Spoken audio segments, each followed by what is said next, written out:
All right, folks, so today we are here at Sussex Insurance in the Canadian Superstore on the North Shore. Check it out. These oaks are right here, so when you come and get your groceries, you can actually come and do your insurance renewal. We're going to do an interview with Daniel over there. He's another Safa that called me out when I walked past the other day with my Biltong t-shirt. So let's go inside and have a chat to Daniel. How's it, folks? So today I'm here with Daniel Pochenpoel, another Safa. So I was walking around to, what's this, Canadian Superstore here in Real Canadian Superstore. So I was walking around here last week, and this oak was shouting from behind the ICBC counter, "Hey, how's it put?" Because I was wearing, I think, the Biltong Addict t-shirt. Biltong expert. Yeah. Anyway, so Daniel has said that he will help us out to understand insurance in Canada a little bit. So, Daniel, before we get there, though, how long have you been in Canada? When did you arrive? I arrived 2008. Okay, so I've been you've here been here a while. years. Yeah, it's flown by though. Lekker. Yeah. Okay. And how long have you been in the insurance game? God, when did I start? 2012, 2013. So also a fair bit of time. I was originally doing landscaping, and then I thought I'd come to a more cushy position. They said I didn't have to break my back, just my brain. Yeah. Brilliant, dude. Okay, so you've got a fair bit of experience, it's safe to say. For sure. Okay, well, one thing that Daniel said is he can't give us much of a comparison between insurance in South Africa and how it works here, is because, you know, he didn't know insurance in South Africa. Sure. But I'll chip in on that side. No, for sure. Okay, so Daniel, the first thing that I want to try and understand is, what are the different types of insurance that you can get here? We're talking automotive insurance today. Yes. So I know that there's comprehensive, there's accident. How does the insurance work? So, here? I mean, there's basically 3 points when it comes to the insurance. You have your liability. So ideally, that's for whatever damage you were to do to another vehicle or another person. You can start with your basic, your mandatory, that's all that's required by law is 200,000 liability. You go up to 5 million in increments of 500,000, 1 million, 2 million, 3, and then 5. Okay, but hang on a sec. So the liability insurance here, that's mandatory. You have to have liability insurance if you're on the road in a car. Correct. That's it. Correct. And that basically covers nothing for yourself. No. It's just the other guy. That's it. If anything happens, you bump some guy's Porsche and there's 100 grand damage. I believe you have $1 million on your driver's license alone. That covers you in instances for like damage to yourself and stuff like that. Okay. Yeah. Cool. So but the liability is then it pays. But if the guy has got a $500,000 car and you only have $200,000 liability insurance and you crash into him out of pocket. Yeah. Okay, but if he crashes into you, it's his problem. Yeah, and it's not a problem. It's a little bit, well, I suppose it makes a lot of sense when you look at it. I mean, in South Africa, insurance was you take out insurance. And you're covered. You take out insurance. Or you don't for even yourself. take out insurance and you just blix them, and if anything happens, you know, which is more often than not the case, you know. Yeah. All right. Okay. So liability insurance you got to take out. Now, I mean, a question, and sorry guys, just one thing. This is just for information's sake. So don't go and make your insurance less and then tell people Daniel said you must make it less. God, so you the more the better, ideally. Make sure you're covered, Yeah. So this is just think for yourself. Hey? Everybody's situation is different. Okay. So the question that I want to ask you is, $200,000 liability insurance compared to $3 million.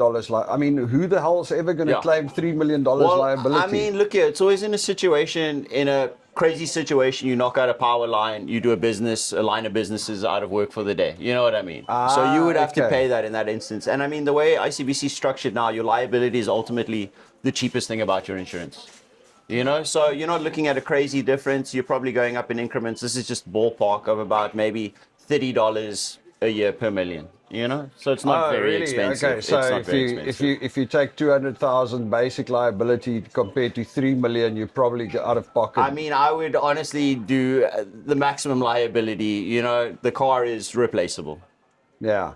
Yeah, look, it's an interesting thing though, because from my side, I'm always like trying to turn around every dollar and every cent, For and I'm sure, looking for at it sure. going, who the hell's going to claim $3 million? Yeah. But I No, suppose fair enough. suppose, like you say, if you take out a power line and there's a whole bunch of shit. But I mean, it's always in a crazy situation, but yeah, the liability is cheap, so that's the least of your concerns, you know? Collision is a different story. Okay, so you've got liability, which is the one side of it, and then you've got comprehensive, right? Yes. And comprehensive covers you for what? Comprehensive is your... Do you want to quickly go and... No, that's okay. I'm sure my colleague will there we go. spot him in a minute. Sorry, we're in a working office here, guys. So yeah. So, I mean, your comprehensive covers your fire, theft, vandalism, and then also your windshield. And animals, if you hit an animal, because they paid me for that. Yes, that would be under your collision, mind you. Actually, no, because I didn't have collision insurance. Really? So. Well, I mean, there's different situations. Did you hit the animal, or did the animal hit you? The animal ran in front of me. Okay, fair enough. Yeah. So it was actually a funny little thing, because somebody was saying to me that. So I was driving to Dawson Creek. Okay. This deer just ran in front of the road, but there was an RV coming from the front, so I couldn't swerve or do anything. There was nothing on this side, and there was an RV coming from the front, so I just kind of hit it straight on. And I had a camera that recorded it. Wow. And they said to me that if I swerved out, because I didn't have collision insurance, I only had comprehensive, because in South Africa, comprehensive is everything. Overall, yeah. Over here, it's not. Right. So they said to me that if I swerved out and I crashed the car into the ditch, or I crashed into the RV, it would have been a different situation. It would have been a different situation. I wouldn't have been paid out, because then it was my fault. They're very funny like that. So, I mean, ultimately, just understand, if anything does happen, whether it's your fault or not, they're going to make you feel like the victim. Really? Yeah. Not the victim, rather, the perpetrator. The perpetrator, the person that caused the trouble. All right, so we've got comprehensive that covers all of those things: fire, theft, tree falling on your car, animal running in front of you and you hitting the animal. We got all of that going on. And then the other one is collision, right? So on the assumption you do damage to your own vehicle, you pay the deductible and they cover the rest. Okay, so collision is like my car when I went around the tree and I scratched it. Jesus, you in the wars, eh? Yeah. So that's collision. And then, of course, if it was my fault, if I drive into another guy. Exactly. Right? There was another interesting thing that I saw. What's it also? Hit and run insurance. That's a little separate thing. Yes. So if my car is parked and some guy crashes into it and cruises away, then it's my problem if I don't have hit and run insurance. Yes. Hit and run, is that under collision or comprehensive rate? You have to buy it separately. If you don't have collision, it's separate. Exactly. So if you have the collision, you're covered for hit and run. Ideally, if you don't have it, you pay $750 deductible just for the hit and run. Okay. Yeah. But that's kind of weird that they put that on a separate side, right? You know, collision is quite high, so a lot of people will try kind of avoid it, you know? Well, I can imagine. Yeah. Yeah, I mean, I was looking at it now for my son's car, for instance. I mean, he's got the old Dodge Charger, and the car is probably worth $3,500. Yeah. And collision insurance was like almost $1,000 on it. And I was like, well, that doesn't make any sense. It doesn't make sense at all, yeah. So I suppose you need to think about what it is that you're trying to achieve. For sure. Yeah. All right, so let's see, what other questions have I got here for you? So what factors? So you say collision is the most expensive, right? Ideally, yeah. And that's the one that costs the most, and that's if you are at fault. And liability is the cheapest, and the other side is the comprehensive, which is also it's fair enough. It adds up, yeah. Okay. And then what other elements influences your insurance? So, I mean, they take into account your driver factor is the big one. So, ideally, how long you've been driving in the country. Okay. So, I mean, if you're new to the country, it's also something where you can get your driving history from abroad, take it to the ICBC driver's licensing department, and they can give you a bigger discount based on that driving history. All right. Which is ideal, because a lot of people come in new to the country and they're paying exorbitant fees purely for the fact they're regarded as somebody that's just got behind the wheel of the vehicle. Wow. Yeah. Yeah, because the insurance can run quite expensive over here. It can. God forbid you're a new driver and you have an accident too, your history's pretty much tarnished for a while until it gets back to dropping again. So if you're a new driver and you have an accident claim, you're going to be in shit. if it's your fault, Yeah. obviously. For sure. For sure. All right. Okay, cool. And then obviously age. So it's very important to actually get your driver's record, driving record It from was the wherever first you thing I come was to. recommended when I came to the country. I didn't even have a car or had no interest in driving, and I was recommended get your driver's license regardless, because every year you don't necessarily have to be behind the wheel. You get that driving history, accident-free driving history that you Accident-free build up. driving Yeah. history. Okay, cool. And how do you save money? I mean, what are the ways that are feasible to save money? Like, I mean, deductibles and things like that. I mean, ultimately we recommend that you kind of go, which is the standard middle of the line kind of thing, is at least 2 million, 3 million liability. Yeah. You could have a 500 deductible for the collision, but it's always good to keep your comprehensive at 300, because if God forbid you have a windshield claim, you're only looking at a $200 deductible. Yeah, but I mean, it's so finely tuned by ICBC. There's very little ways to kind of tweak the insurance to save a hell of a lot of money. Okay. Yeah. Well, I mean, for me, for instance, I'm looking at it, and you do need to, I guess, also balance your risk against what you're getting. You For know, sure. you need to think about how risky is it. What are the odds of me hitting a car claim? You And know, bear in mind, we do have the shittiest drivers probably in the world around here. Like, especially when other it than starts India, becoming maybe. winter and they don't have their oh snow my tires God, on. yeah, and they want to maintain the same speed they did all summer. Yeah, it's crazy. Anyway, all right, so yeah, what I'm saying is, for instance, I take a higher deductible. Sure. Because, I mean, the difference between a $300 deductible and a $500 Yes. deductible is like a couple of dollars every year. Exactly. And, you know, I'm just looking at it and go, if I drive for 2 years without an accident, then I'm better off Yeah. taking a higher deductible, right? And I mean, look how often like the damage exceeds what the deductible is. So I mean, it's also a case of rather paying out of your pocket as opposed to going through making the necessary, claims and have your premiums go up. Yeah, Where true. ultimately you're paying the premium. True. I mean, Yeah. for me, it's I came back from a run one morning and made the turn too tight and scratched the door on the side, and Yeah. I'm like, do I do a claim for this? This is probably with a $500 deductible. It's probably going to pay out $300 or so. Yeah. And then that's a claim on my record. For so sure. that means I'm probably going to end up paying multiples of that in insurance premium. Yeah, they claw it back eventually, yeah. Yeah. I mean, yeah, ideally I would also think of a car as a tool, you don't have to get the fanciest, hottest thing, fastest thing out. Like, Yeah. Because, I mean, you do pay for it. Like, they make sure you pay for it. That's it. Yeah. Okay, collision coverage. What does that cover? That's just all of the straightforward if it's my fault. Correct.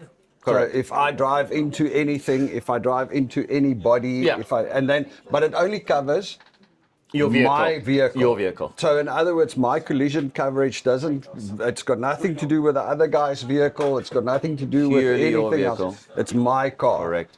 So I need to consider how much, and that's the most expensive one. So I need to consider how much do I really need my vehicle. Yeah, so for an older car, I almost don't, I can't not recommend it. No, but of course not. You know what I mean? But in the long term, it's like, why are you paying for something where they're going to write your car off instantly? Right, yeah. Well, I suppose at the end of the day, if you have, if your car's financed, you do want collision insurance because if it gets written off, at least you get, otherwise you end up paying for a car that you don't have. Yes. But if you have a lower value car, like Connor's car, there's no point in doing collision insurance because it's just going to end up costing more. And I mean, if his car's written off, it's written off. Exactly. That's it. End of the story. Cheers. Exactly. And also, I mean, yeah, so I guess that makes sense. Next up, are there any other discounts that people can apply for? I mean, low mileage, multiple vehicles, safe driver. So that's something they've recently introduced over the years is the low kilometer discount. They started off with a 5,000 kilometer a year benchmark. Yeah. They saw a majority of people weren't able to stay under 5,000. So they extended it to 10, and just this year, actually, they've extended it to 15,000. Okay, so if you do 15,000 kilometers or less a year, you can apply for an extra discount. Exactly. And do you do that ahead of time, or is it a clawback? So you would do that on renewal. We would take a look at your odometer reading, you would show us a photo, we would make a note of it, and then do a comparison the following year. Okay, and then, but so sorry, I need to just get my head around Sure. it. So we do the odometer reading, and then the next year when we renew, we do the odometer reading Exactly, again. And if it's exactly. less than 15,000, do I get discount the next year? They will apply a discount that year. Oh, so I get a check back from them again. Well, not a check. I mean, you probably save a little over $100, depending. It's still $100, It's something, right? exactly, And they it's do something. send a check for it. I don't know. No, they'll just apply it to your To the next, Exactly, to to your renewal. premiums. Yeah, Okay, yeah. cool. Yeah. That makes sense. Yeah. But you do have to have the photo and the proof from last Exactly. year. I mean, it's very trust-based because you could show us anything and we'd be like, oh, okay, you know. But yeah, it seems to work. All right, okay. I hear you. Yeah. Okay. So one of the other things that recently happened is my daughter got her N license. Sure. Right. And now obviously my insurance is Oh, God. blowing up. Yeah, While for sure. But it's weird because while she had a learner's license, it didn't insure. exactly. It didn't Just under a month. So I mean, there's a flat rate for the learner's license, and that's $170 because it's based on the assumption that you have to have an experienced driver with you. You know what I mean? Yeah, So as soon as you alright. get that in, you're free to disappear without any supervision, so to speak. And then it So shoots up. then they bump you up $50-$60 extra a month. Yeah, Jeez, yeah. which is substantial. So it's actually quite funny because the way I understand it, it's like Angelique just got her N license now a month and a half before I need to renew. If she got her N license All about timing. just after I renewed last time, I Yep. would have had a year of N Exactly. driving. You would have and- locked in a nice year of L. Yeah. Nice year of Saved L. yourself at least $500-$600. Yeah, because I actually phoned the insurance after she got her in, and I was Right. like, "Hey, dude, my daughter just got her in, so we need to bump do it." you And have they to were do? like, "No, it only happens on Exactly. renewals." And I'm Yeah, like, "Dang! If she only failed one more time, I could have." Yeah, it's all about the timing, you know? Yeah. All right, so when you send your kids to go and do their N license, consider that, right? Okay, cool. Claims. Yes. How does claims work? How do you file a claim? What's the best So way? we have a number. As soon as something happens, you phone them immediately. You give your side of the story because God knows the next person will also try phone in ahead, get their side of the story. I mean, you have 2 years to make a claim. I was like, how do you know my name? Oh, okay. So Yeah, 2 so it's a long years. period. Yeah, and I mean, generally, Everybody else. the adjusters, you got to keep up with them because they'll assign an adjuster to you that'll deal with your case. So it's a case of constantly having to phone these guys, email them just to keep in contact. welcome. Take care. Because I mean, they'd prefer you to drop off the face of the earth than to Not exactly pursue any kind of a thing that's going to cost them money. So yeah, because I had another interesting when we hit the deer. Yes. I was in Williams Lake, Sure. right? So the first thing is I phoned the insurance, the ICBC, and the guy Right. said, "Well, take it to a body shop to get a quote." Yes, And then I yes. phoned the approved body shops, and they were like, "Oh yeah, we can see you in 3 months' time," or They something are stupid. yeah, they are backlogged like I'm crazy. like, what the hell? So luckily I found one. Yeah. Took it to them. They had a look at it and they go, well, this car, it's borderline if it's going to be a write-off, Sure. right? Because it was an old Ford Edge, so Yeah. it was like 13 grand or Right. 12 grand. And then the claim came back and the guy said, we're going to fix it. Or they said they were going to fix it up. And I said, well, dude, I mean, that doesn't make any sense. Yeah. So the body shop actually went back to the adjuster and said, that doesn't make any sense. And then they came back and said, oh, okay, cool, then It's we'll write it interesting, off. yeah. So it does seem like there's a little bit of negotiation I involved. mean, yeah, that's its own kind of animal, you know. It's depending on how they want to play it. I mean, we also used to recommend that if you do get into an accident, you don't take the first offer. But I heard they kind of coming down quite strongly on this is it, take it or leave it kind of thing. I mean, on the upside, they do generally give you more than what you expect for the vehicle, if God forbid you were to write it off. Oh yeah, well that was actually true because Yeah. I expected a little bit less than, Yeah. and we actually got a decent payout. So when the write-off happened, I was like, oh okay. Yeah.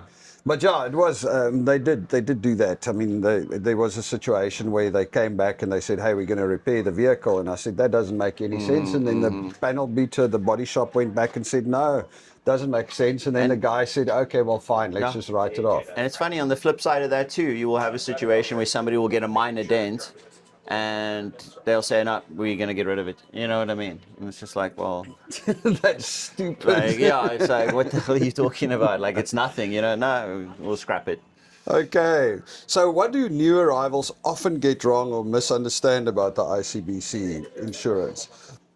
I mean, they're not given a lot of information, to be honest. You know, you can go on the website. I'm not too sure how informative it is, but it's like, yeah. A lot of No, people I are mean, in the dark. one of the reasons I'm sitting here with Daniel is because this is at least an oak that I can say to, hey, dude, what the hell? What's Yeah, going on? right. Because Belinda, my wife, had Sure. an issue with ICBC last year when we renewed. Uh-huh. And she's trying to get more information. She's one of those people, she wants to know how stuff works, right? And then she phones the ICBC people and they're like, yeah, go check the website. And then you go on the website and it says, God.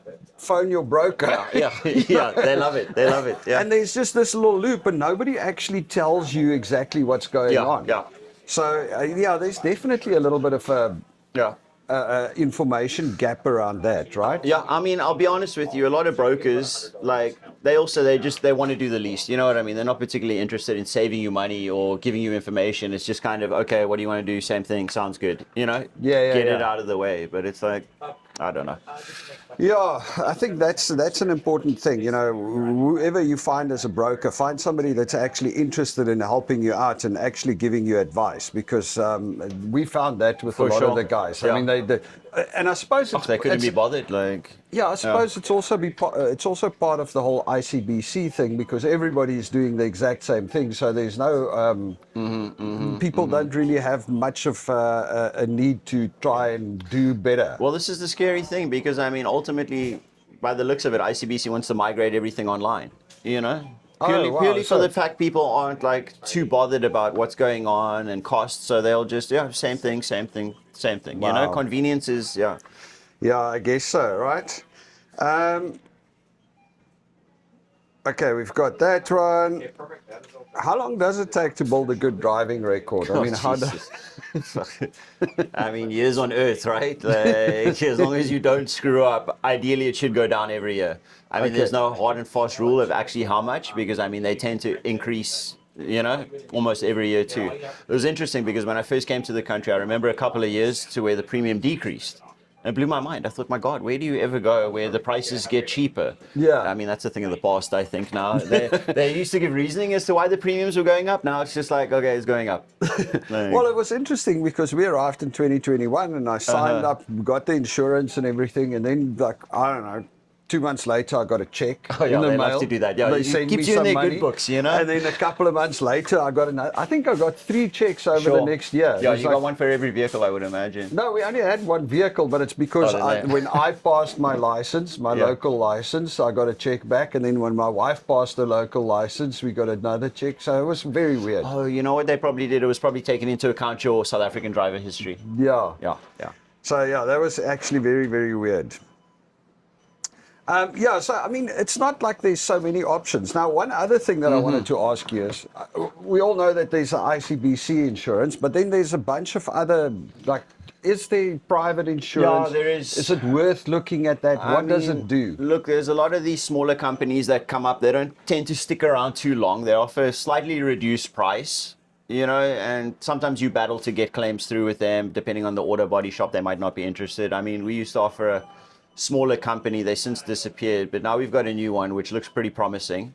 I think we're introducing them in August, well, sometime this month. And I mean, you're welcome to come in and we can do a comparison. But now, what does that mean? Is it like, because ICBC is, you have to take the minimum liability insurance from ICBC. The 200,000. So further than that, they will cover the extended liability and then also your own damage, your collision comprehensive. They might even offer a little something extra like pet protection if you got the dog in the car, or contents up to a certain amount. Okay.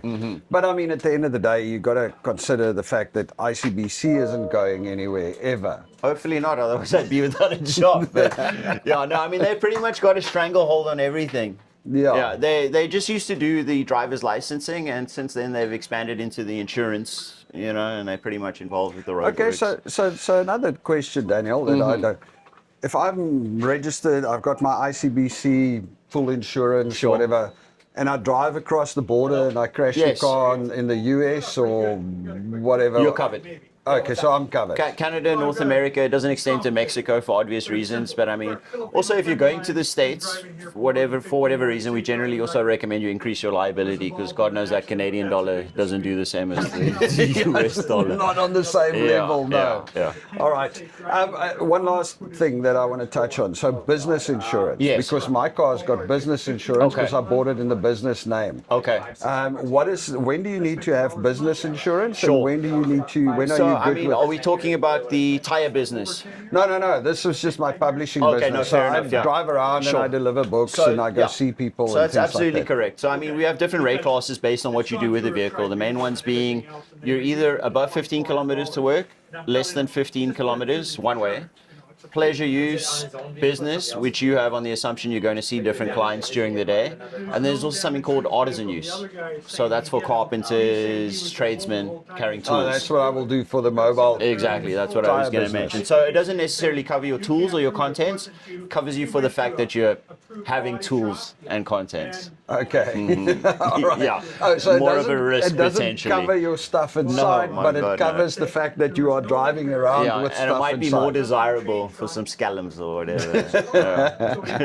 Okay. So and business use or driving. So if I drive more than 15 kilometers to and from work every That day. you can disregard with business use. You can go crazy. Okay, but if I'm on a private use and I drive more than 15 kilometers Sure. to work and back, do Yes. I need to report it? So, say for instance, Yeah, I was living 100%. around the corner and I'm working here. Yeah. I take out my insurance, I'm good, and next year I decide to start working in town. So now I'm driving 25 k's Okay. to get there. Yeah. Do I need to update You would have it? to, definitely, yeah. Because, I mean, it's almost a case of we got to recommend the more expensive one because then you're completely covered. But I mean, if you're under 15, you're under 15. You Yeah. know, that's justified. But yeah, it's always good to have that correct. And does this all kick in on renewals all the time? So if I now get a job that's 20 kilometers, do I need to call you immediately Straight and away, let you know? straight away. Come in and bring us your driver's license. We can make the necessary amendments and you'll be good to go. Okay, so it's not like my daughter's situation that only kicks off next year on renewal. No, yeah, that's different. Okay, well that's a fairly important point because I don't wonder how many people get a new Hopefully, job yeah, and completely forget. And then if you claim then and you hit And I mean, something yeah, and they that also applies to drivers. Like if you suddenly you've got a kid now that's driving, you have to put them on that policy. You know, it's not something you wait on renewal for.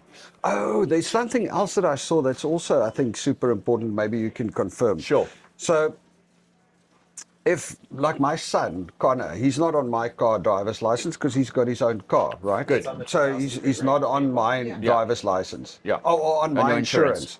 But if I send him to the shop quickly and he takes my car and he crashes that, then that's a big problem, You're out right? of luck, yeah. Yeah. If I ask the neighbor to go to the shop quickly with That's my fair. car, that's fine. But if it's my son, then neighbor it's a can problem. go 12 days, 12 days in a year on a year policy. But God forbid your son goes once. I mean, in an emergency situation, it's fine. Like they can understand that. Yeah. Yeah, but if he's just running to the corner shop to go get a drink for you, then yeah. Okay, yeah. So basically, what that means, guys, is they've got this thing in there that says if somebody is not on your insurance policy and he lives in your house or is a dependent of yours, or what is the rest of the wording? Technically a household member. A household Or member. employee. So a household member or an employee, and he's not on your insurance. If that person drives your car only once for 10 minutes and he bumps the car, you don't have a claim. You're not covered. Tough luck. Yeah. But you have 12 days where you can let anybody else drive the car. You can literally, like I said, your neighbor. You can ask the Yeah. homeless guy on the side of the road. He can borrow your car Oh and my go God, somewhere. as long as he brings it back, yeah. And he's got a license. Yeah. You're good to go. And a But license, As yeah. long as if it's a household member or an employee, then you're not covered at all. Exactly. You know, I just had a customer phone me and she was blown away. She was like, well, this doesn't make sense. Well, I said to her, well, under the assumption, like, who's going to be driving more often? The neighbor or somebody living with you? You know what I mean? Ideally, it's going to be somebody in your own house. It's going to be wanting to use the vehicle more than some bloke down the street. So basically, I guess the bottom line is, it's what you touched on earlier, is that ICBC is tightening it up so much that there's Completely. absolutely no wiggle room. And I think Completely. the argument is that if you don't put you don't put your son on your insurance policy because you're trying to save money and cut the corner, but your son is most definitely at some stage going to drive your car, so then you basically assume the risk if you want to. Yeah, I mean, it used to be a situation of the cars taking on the impact. Risk, yeah, exactly. So it was like, oh my God, you get in this car, you're paying an amount. Now they've brought it down to the individual. So if you're a terrible driver, no matter whose policy you get put on, you're going to impact their premium. Yeah. You know what I mean? Which is, yeah. I suppose, yeah. It's a completely different system. It's like completely different. Although, you know, the more and more I see it, the more it makes sense, to be quite frank. Yeah. So what other weird things are there that people don't think about and that when they end up claiming they run into trouble? I mean, it's normally just like misdeclaration, you know, like, oh, I'm using it every day for work, but I'm saying it's for pleasure, or, you know, this kind of a situation. They, like you said, it's pretty much a tight ship, so they make sure they've got all bases covered. Okay. Yeah. So if you do scratch your car on the tree and you don't have insurance, don't claim it, don't report it immediately. yeah. Don't do that. It's wrong. No, definitely. Anyway. All right, Daniel, thank you. You're very welcome. Is there anything else that you want to say? I was just trying to think. You mentioned roadside assistance. Roadside assistance. That's good to have if you have an accident too, right? People don't. Yeah, we have roadside assistance. I mean, they've got the roadside plus or the roadstar. The main draw for that would be something like your rent-a-vehicle coverage, lockery keying. But I mean, as far as actual roadside assistance, I'd probably recommend BCAA because it goes with you. So you could be in any car breaking down. I'm not here to promote them, but yeah, it's definitely better as far as roadside assistance goes. All right, yeah. So coverage. that's also a thing. How do you, if I crash my car and I've got, how does it work to get a rental car? Is there extra insurance I need to take out? I mean, there's two different policies, the Roadside Plus and the Roadstar. So it'll cover you for loss of use. One is up to $750, the other up to $500, depending. Okay. Yeah. And then, of course, the other question is tow trucks. And what happens if, because I've heard in South Africa it happens often, you have an accident and the tow truck comes, hooks your car, tows it away, and hits you with like a 20 grand bill. No, for sure. You don't have I mean, with that Roadside Plus, you also get 2 tows a year to the value of $50. Okay. Value of how far do they tow you for $50? They take you to the corner and you gotta push it downhill or whatever. Yeah, it's like they tow you 60 meters. But I think they will cover a tow. You come sit here. No, you're good. Okay, Brett. Sorry, we've got Brett also chipping in. But I said it will cover you for a tow if you have full coverage. If it's not your fault, ICBC will pay for the tow. Okay. Right, if you're determined not at fault. If it All come under the other person's liability that hits you, they will pull it out of there, but they'll cover the tow for you. All right, but if you're at fault, then you have to have tow. You're out of luck. Okay, but now another question is that the vehicle rental and stuff like that. If it's the other person's fault, does that cover you for vehicle rental? So you can get a vehicle and the other guy need to sort it out. But if it's your fault and you don't have vehicle rental insurance, then it's tough. You'll still get coverage under your roadside assistance to the value of, I can't remember what the amounts were, but whatever the agreed in the policy. They'll help you out. So, sorry, like lots of stupid questions, but I just want to get daily. It's fine. just want to get behind it. Right. So for argument's sake, if I'm driving down the road and some dude comes and he smashes into my car, now I don't have a car. I don't have roadside assistance, so I'm not getting a rental car. But now I can't go to work for but they will cover you accordingly. So that's where his liability will kick in to cover something like that. So his liability will sort it out. For sure. Okay, so the main thing is do not be at fault. Yeah, sound advice. Don't be at fault in a no-fault system. Yeah. I got to tell you a funny story. So many years ago, a friend of mine lived in Dubai. And, Dubai, they've got a very different situation. So how it works is the first cop on the scene acts as the judge, jury, and executioner. Oh, like Judge Dredd, So if there's an accident, the first cop arrives, he looks at the scene. You're not allowed to move the cars at all. Wow. The cop arrives, he looks at it, and he goes, you're at fault. And you're in the green, and one guy gets a pink slip and one guy gets a green slip, and that's it. That's how it works. Simple, straightforward, on the spot decision made. So this one guy he goes to a party and he gets hammered. Now, you're not supposed to drink in Dubai in any case, but you can at homes. Yeah. So he gets completely hammered and he drives back home. And he drives around this giant traffic circle, right? And he misses where he needs to do the turn-off. Right. So he stops. I mean, it's 3 a.m. in the morning. Yeah. He stops, he puts the car in reverse, and he starts reversing around the traffic circle to make the turn-off. And obviously, some guy behind him, and he crashes into this guy, all right? So now he's sitting in the car going, oh, man, I'm in, I'm in deep trouble now. So he's sitting in the car, the guy behind him is sitting in the car. They're both now waiting at the traffic circle for the cop to arrive. Yeah. Cop arrives, he goes to the car at the back, and the oak's watching him, and the cop's busy with the dude at the back. And then the cop walks up to him and hands him a green slip. He's like, this guy behind you is so drunk, he says you reversed into him around the traffic circle. Wow. So the oak got away with murder there. God. The poor other guy. Yeah. Jeez, why not, man? Wow. Anyway, all right. So there you go, guys. And Daniel is here at Canadian Superstore. The Real Canadian Superstore. On the Parkway, Mount Seymour Parkway. Yeah. What's the turnover for the highway? Oh God, Mount Seymour Parkway. I don't know. Anyway, Real Canadian Superstore. It's the only one on the North Shore.